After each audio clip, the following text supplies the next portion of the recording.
It's been more than a month since Islamist rebels seized the industrial Syrian town of Adra and allegedly massacred dozens of civilians there.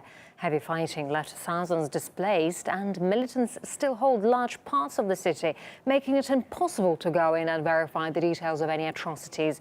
Yet RT became the first foreign TV crew to get to the area since the start of the siege and spoke to some of the survivors there. Adra is just a 20-minute drive from Damascus, but the highway runs through an area firmly under rebel control.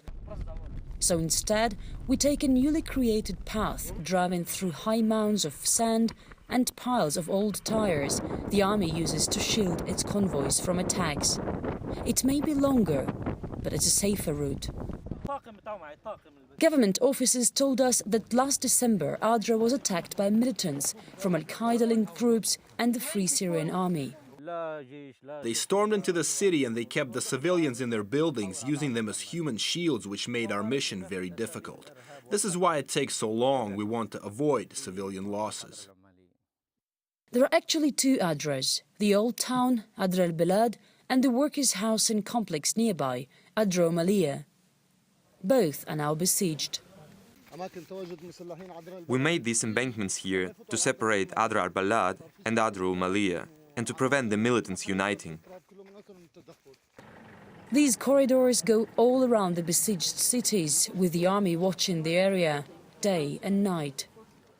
This is one of the checkpoints of the Syrian army. Behind this wall is territory held by militants.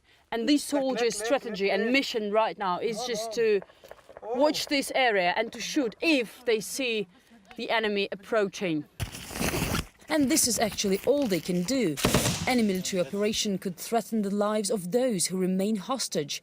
And with no access inside, it's impossible to tell just how many there are. But luckily, most of the residents managed to escape Adra. We meet some of them 2 kilometers away. They shelter around what used to be a large cement factory. This boy tells me he doesn't go to school anymore.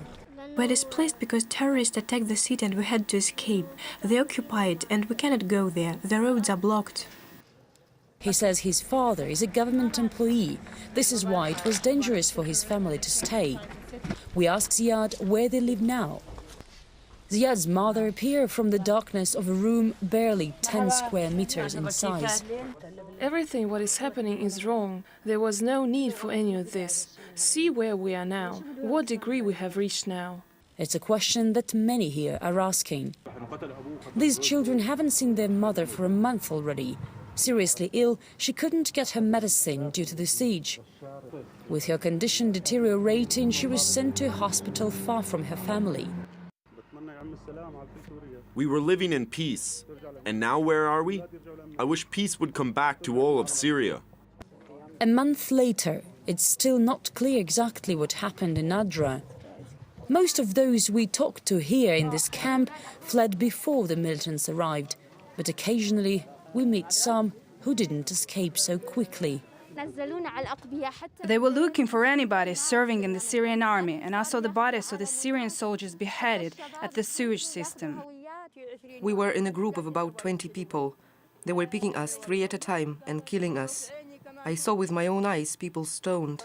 I still see them in my nightmares. They cut drinking water and they prevented the bakery from working for us. And young children were about to die from a lack of water. And they threatened us with machine guns.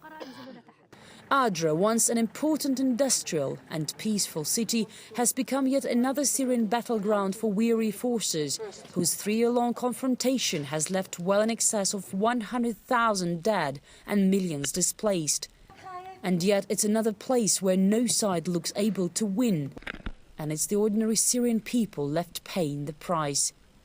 Marif Noshna RT from Adra in Syria.